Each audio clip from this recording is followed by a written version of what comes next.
ഞാനിന്ന് ഉച്ചക്കലത്തെ ഊണ് റെഡിയാക്കാൻ പോവാം. ലഞ്ച് റെഡിയാക്കാൻ പോവാം. ഓക്കെ, ഇനി നമ്മൾ അരി എടുത്തിട്ടുണ്ട്. അതിന് പാകത്തിനുള്ള വെള്ളവും എടുത്തിട്ടുണ്ട്.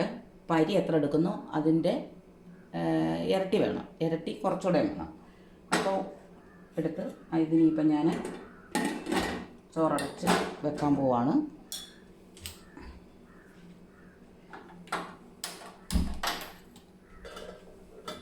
അതിൻ്റെ വിസിലിട്ട് വെക്കാമെങ്കിലും. അപ്പോൾ അങ്ങനെ കുക്കറിൽ അരിയായി.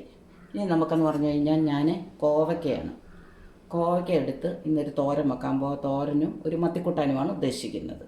ചാള കിട്ടിയിട്ടുണ്ട്. അപ്പോൾ അതിട്ടൊരു മുളക് കൂട്ടാൻ വെക്കാമെന്ന് വിചാരിച്ചിട്ട്. അപ്പോൾ കോവയ്ക്കയാണിത്. ഞാനിപ്പോൾ കോവയ്ക്ക അരിയാൻ പോകും.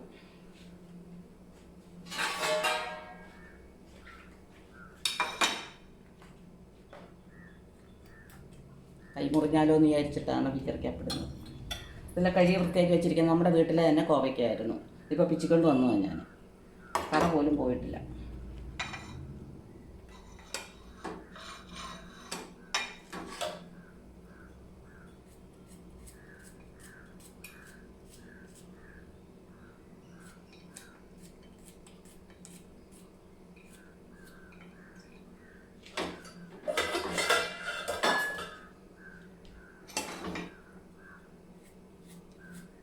നൈസായിട്ട് അരിയണം, അല്ലെന്നുണ്ടെങ്കിൽ ഇത് വീട്ടിലെ ആയതുകൊണ്ട് നമുക്ക് നല്ല നാടൻ കോവയ്ക്ക, അതിനകത്ത് രാസവളങ്ങളൊന്നും ചേരാത്തതായതുകൊണ്ട് അത്ര വലിയ കോവയ്ക്കൊന്നും അല്ലിത്. തന്നെ ഇത് ഉണ്ട ഇനത്തിൽപ്പെട്ടതാണ് ഇത്.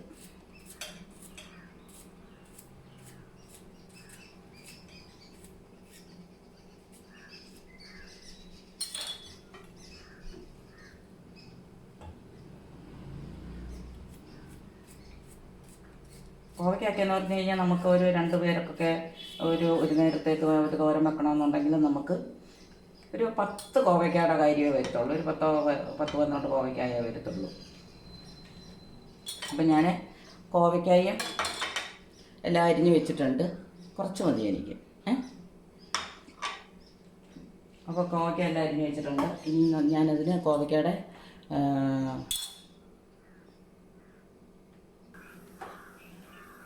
അപ്പോൾ അങ്ങനെ ഞാൻ കോവയ്ക്ക എല്ലാം അരിഞ്ഞ് വെച്ചിട്ടുണ്ട്. ഇനി ഇത് ഞാൻ അരയ്ക്കണം. ഇത് ഞാനിന്ന് അടുപ്പിലോട്ട് വെക്കാൻ പോവാം.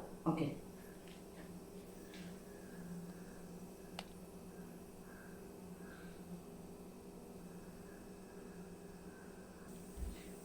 അടുപ്പിൽ വെച്ച് നമുക്ക് തീ കത്തിച്ച് കൊടുക്കാം. കടുക് കൊടുക്കാം. ഓക്കെ,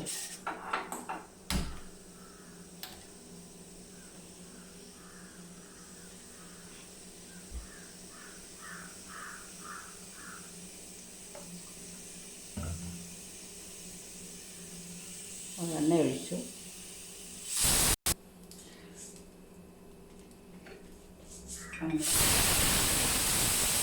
കുക്കർ അരി വെന്തു. കടുകിട്ടു.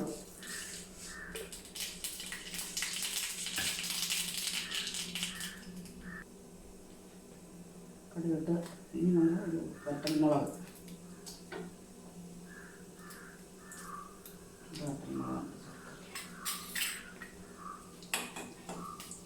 മൂത്ത് എന്നിട്ട് നമ്മൾ കുറച്ച് കറിവേപ്പില ഇട്ട് കൊടുക്കണം.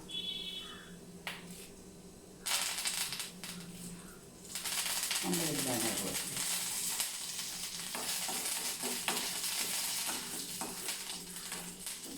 അതിനകത്തോട്ട് നമ്മൾ ഈ കോവയ്ക്ക അങ്ങോട്ട് ഇട്ട് കൊടുക്കണം.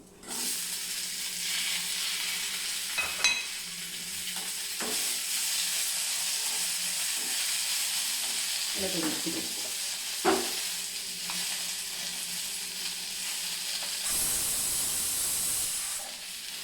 മാത്രം അതായത് മുട്ടിയത് കൊണ്ടാട്ടോ ഈന്ന് വെച്ചത്. നന്നായിട്ടൊന്ന് ഇളക്കി അല്പം വെള്ളവും കൂടെ കാണിച്ച്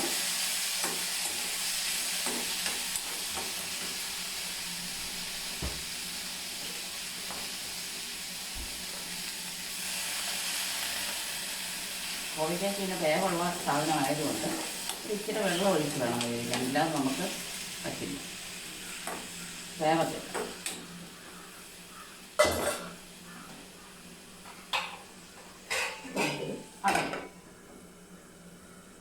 ഇനി നമ്മൾ അരക്കാനുള്ള അരപ്പ്.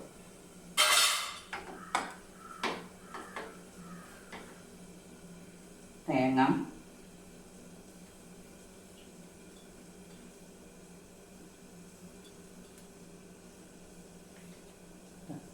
ഇത് കുറച്ച് മതി എനിക്ക് തേങ്ങ.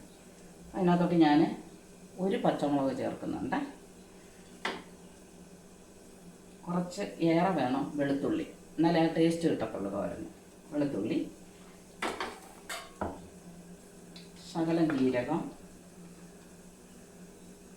ശകലം ജീരകപ്പൊടി. അത് ഏറെ വെക്കുന്നതനുസരിച്ചാണ് നമ്മുടെ അളവ് കൂട്ടേണ്ടത്, കുറയ്ക്കുന്നത് കേട്ടോ. ഒരു ഇച്ചിരി മഞ്ഞൾപ്പൊടി, കളറിന് വേണ്ടിയിട്ട്, എരിക്ക് വേണ്ടിയിട്ടെന്ന് പറയാൻ പറ്റത്തില്ല, കളറിന് വേണ്ടിയിട്ട് ഒരു ശകലം മുളക് പൊടി, ശരി. ഇത്രയും കൂടെ നമുക്ക് ഒന്ന് അരച്ചിട്ട് വരും.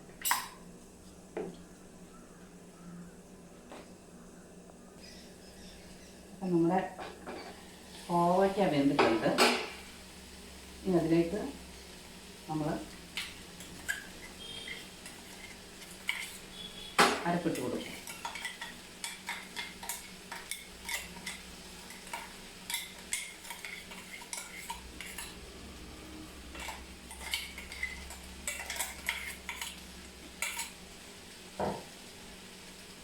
കുറച്ച് കറിവേപ്പില കൂടെ നമ്മൾ ഇട്ട് കൊടുക്കും. ഓൾറെഡി നമ്മൾ നേരത്തെ ഇതിനകത്ത് ഉപ്പ് ചേർത്തിരുന്നതാണ്.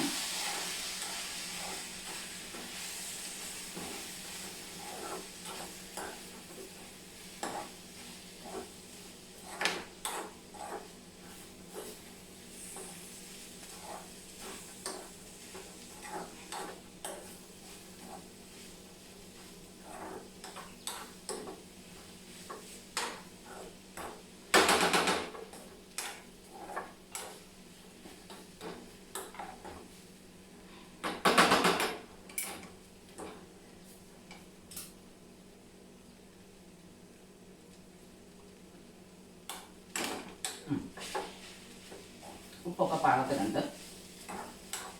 ഇത് സൂപ്പറായിട്ടുണ്ട് കേട്ടോ. നമ്മുടെ വീട്ടിലതിന് കോവയ്ക്കായതുകൊണ്ട് ആയിരിക്കും. അപ്പം അതങ്ങനെ നമ്മുടെ കോവയ്ക്ക തോരൻ നമ്മുടെ ഇത് റെഡി ആയിട്ടുണ്ട് കണ്ടോ. ഇതിനോട്ട് മാറ്റി നോക്കട്ടെ. ഇനി നമുക്ക് ചെയ്യാനുള്ളത് ചാള എന്ന് പറഞ്ഞാൽ മത്തി കൂട്ടാൻ വെക്കാം. ഓക്കെ, അപ്പം മത്തിക്കൂട്ടാൻ നമ്മൾ വെക്കാൻ പോവാ ഇനി. അപ്പം അതിന് വേണ്ടി കാണാൻ പറ്റുമോ? അപ്പം അതിന് വേണ്ടിയിട്ട് ഞാൻ എടുത്തിരിക്കുന്ന ഇൻഗ്രീഡിയൻസ് എന്ന് പറഞ്ഞു കഴിഞ്ഞാൽ ചുവന്നുള്ളി, ഒരു 5-6 ചുവന്നുള്ളി മതിയാ. ഇത്രയുള്ള ഒരു ചെറിയ കഷ്ണം ഇഞ്ചി, 3 എന്ന് പറഞ്ഞാൽ വലിയതാണെന്നുണ്ടെങ്കിൽ, ചെറിയതാണെങ്കിൽ 3 കഷ്ണം തോട്ടുപുളി എടുക്കണം. കണ്ടില്ലേ? വലിയ കഷ്ണമാണെങ്കിൽ 2 പീസ് മതി തോട്ടുപുളി. പിന്നെ ഒരു 2-3 പച്ചമുളക്. അപ്പം ചുവന്നുള്ളി, ഇഞ്ചി, എന്താ പറയുക, കുടംപുളി, പച്ചമുളക്. അപ്പം ഇത്രയും സാധനങ്ങളാണ് ഇപ്പം ഇതിനകത്തോട്ട് നമ്മൾ ചേർക്കാൻ പോകുന്നത്. ഇതിനകത്ത് വഴറ്റുമൊന്നും ചെയ്യരുത് കേട്ടോ. ഇത് നമ്മൾ ഇങ്ങനെ ഇതിനകത്ത് ഇപ്പം മത്തി ഒരു 10 മത്തിയേ ഉള്ളൂ. കണ്ടോ, 10 മത്തിയേ ഉള്ളത്. അപ്പോൾ അതിനെ 10 മത്തിക്കാണ് നമ്മൾ ചേർക്കുന്നത്.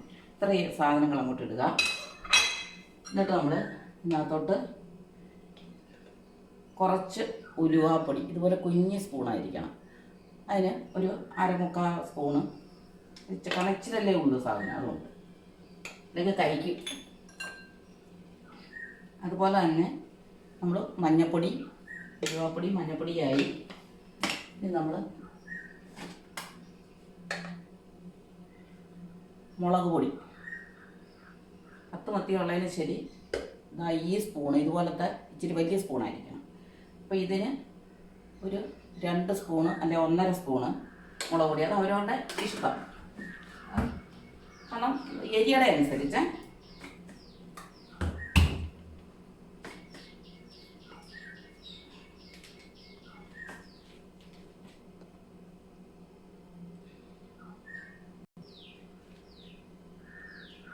മല്ലിപ്പൊടി എത്ര മുളക് പൊടിയാണ് നമ്മൾ ചേർത്തതെന്ന് വെച്ച് കഴിഞ്ഞാൽ അത്രയും മല്ലിപ്പൊടിയും തന്നെ ചേർക്കണം, അതേ സ്പൂണിൽ തന്നെ.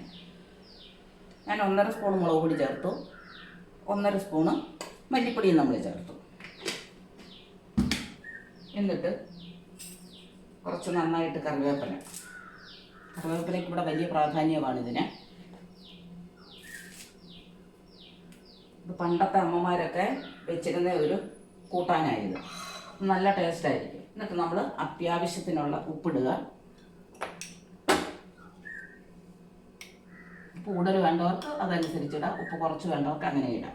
അപ്പോൾ ഉപ്പിട്ട് ഇത്രയും സാധനങ്ങൾ നമ്മൾ ചേർത്തിട്ടുണ്ട്. എന്നിട്ട് നമ്മൾ വെള്ളം ഒഴിക്കുക, പാകത്തിനുള്ള, അതൊന്ന് മുങ്ങത്തൊക്കെ ചെയ്തിട്ടുള്ള വെള്ളം. ഒരുപാടങ്ങ് ചാറ് വേണ്ടവർക്ക് ചാറിടാം, കാരണം ചോറിൻ്റെ കൂടെ ഒക്കെ കഴിക്കണ്ടല്ലേ. നമ്മളിത് സ്പൂണ് വെച്ച് നമ്മൾ ഒരിക്കലും ചെയ്യരുത്. ഇത് നമ്മുടെ കൈയൊരു പുണ്യമാണെന്ന് പറയാം, കൈപ്പുണ്യം എന്ന് പറയത്തില്ല. കയ്യൊക്കെ നല്ലോണം തേച്ച് വെച്ച് കയ്യായിരിക്കണം എന്നുള്ളതേ ഉള്ളൂ. അപ്പം നമ്മളിതിനെ നന്നായിട്ട്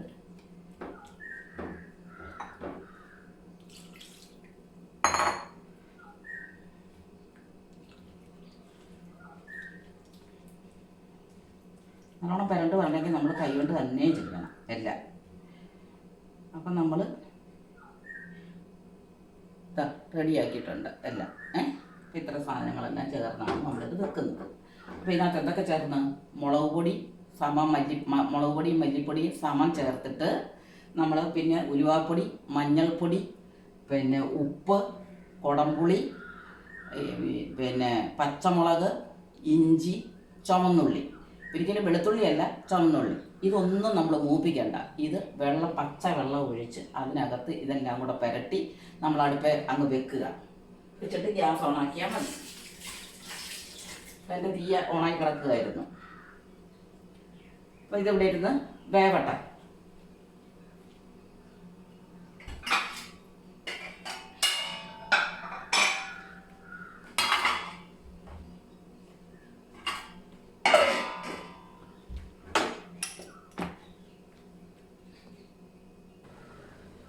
അപ്പം ഇതിനിടയ്ക്ക് നമ്മുടെ ചോറ് തിളച്ചിട്ടുണ്ട്, നന്നായിട്ട് തിളച്ചിട്ടുണ്ട്. അവനെ നമുക്കൊന്ന് ഊറ്റാം.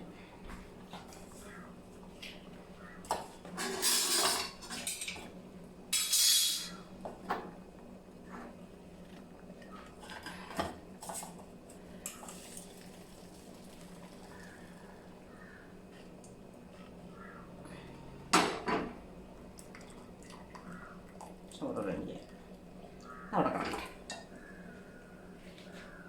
ഇനി നമുക്ക് നമ്മുടെ മീനൊന്ന് നോക്കാം. ഇതാ മീൻ തിളച്ചിട്ടുണ്ട്. പിന്നെ ഇതിനകത്തേക്ക് ഇനി നമ്മൾ എന്ത് ചെയ്യും, പ്രധാനപ്പെട്ട സാധനമായത് കുറച്ച് വെളിച്ചെണ്ണ വേണമെങ്കിൽ അളന്ന് വേണേലും ഒഴിക്കാം. നല്ല സ്പൂണിന് ഒരു 2 സ്പൂൺ വെളിച്ചെണ്ണ നല്ലോണം അങ്ങോട്ട് ഒഴിച്ചു കൊടുക്കണം.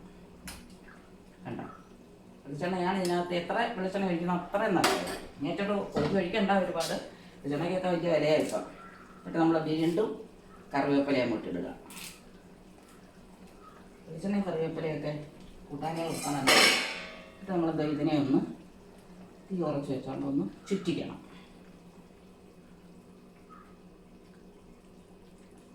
കണ്ടോ,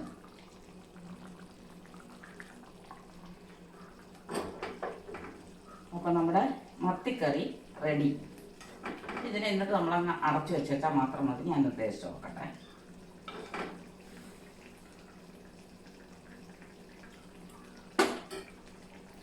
സൂപ്പർ, അടിപൊളിയാണ് കേട്ടോ.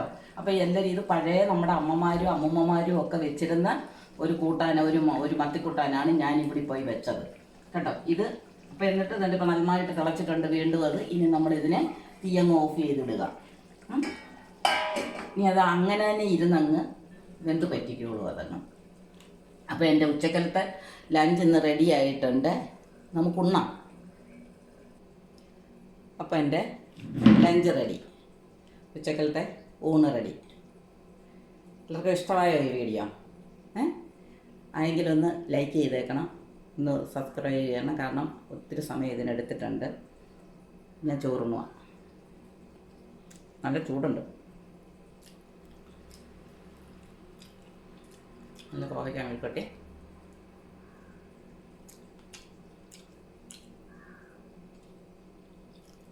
അടിപൊളിയാണ് ഇന്നത്തെ ഊണ്. മത്തിയുണ്ടോ? നല്ല ചാള. ചൂടാ.